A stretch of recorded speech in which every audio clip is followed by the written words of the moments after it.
Hello everyone, so today I wanted to do something a bit different while I work on this speed paint. I want to take this opportunity to talk about a topic that I think is very important these days, and that has to do with the dark side of social media on art and pretty much in other fields as well. How it affects us and what we should expect from it.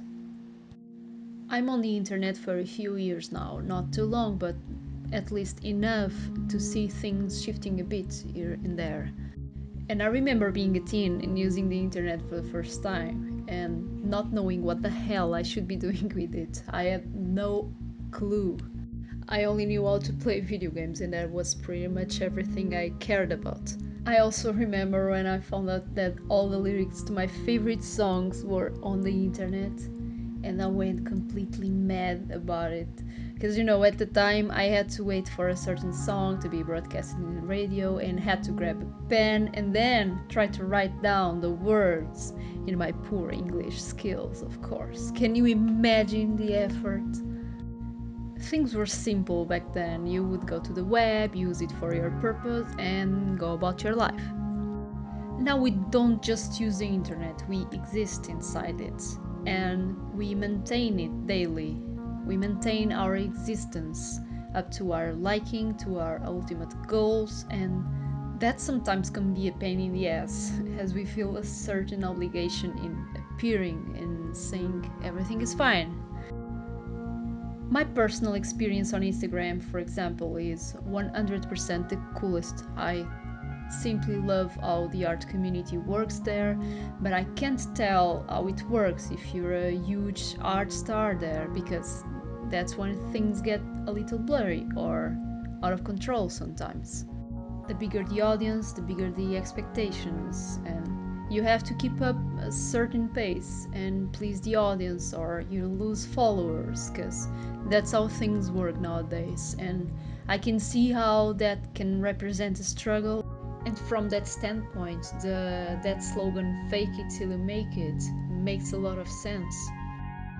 It's like you're measured by a likability and rated by the amount of people that like you and how cool you are. And if we do something that they don't like or that's not cool enough, they just go away. I think never in a lifetime people were so obsessed with views and followers and analytics, and in my opinion, sooner or later, that wears out the real motivations behind what one does, and that can become kind of toxic. There are tons of exceptions, and at the same time, there are tons of scenarios I can really grasp, like buying followers. For me, that is just like having to pay someone to give you a hug. They really don't want to do that, but oh well, it's money. Another thing I have come to realize over the months is how artistic trends are becoming a thing.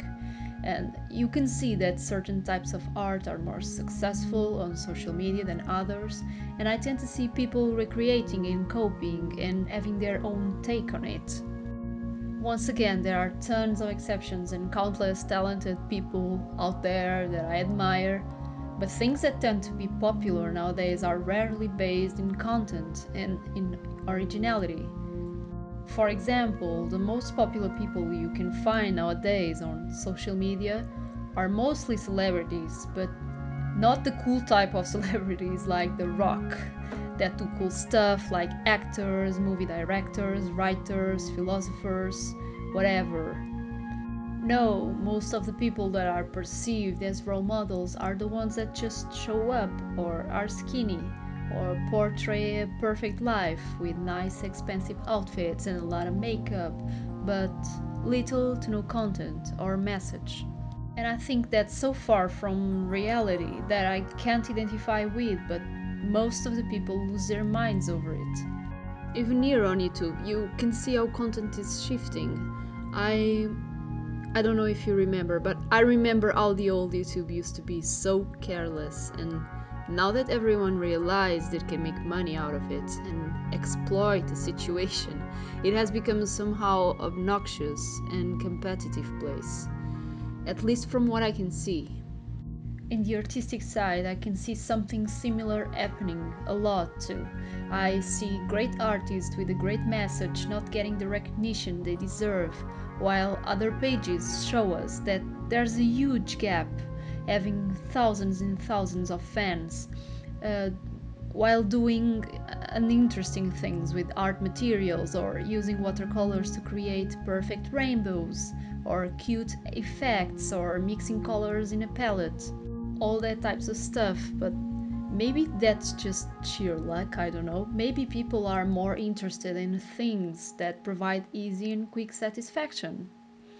I think every artist should do as they want, regardless of the motivations, but we should be able not to have to compare ourselves to others in order to achieve a certain goal, just because a certain person achieved it by doing something completely different. Not that pure originality is something that you see every day, and maybe social media is taking its toll on it.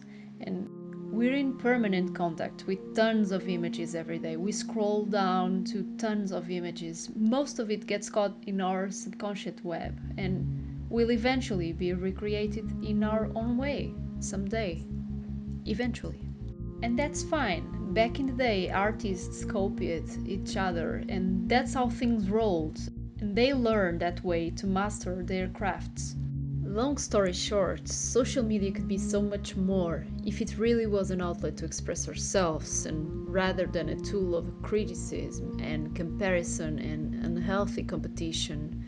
Most important of all, a tool of empowerment through human connections and not through the amount of likes and subscribers and the amount of business and profit that one can make. This is not a race, and we can have so much fun with this if we take it easy, the way it should be. Numbers don't dictate how good you are, and there's no real measuring for success. Don't let it ruin your enthusiasm, and remember the real reason why you are sharing your stuff. Okay?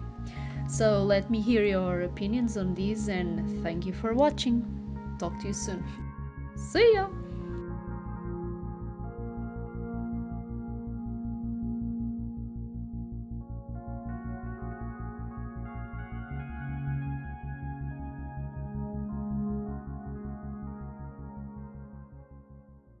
Job's done.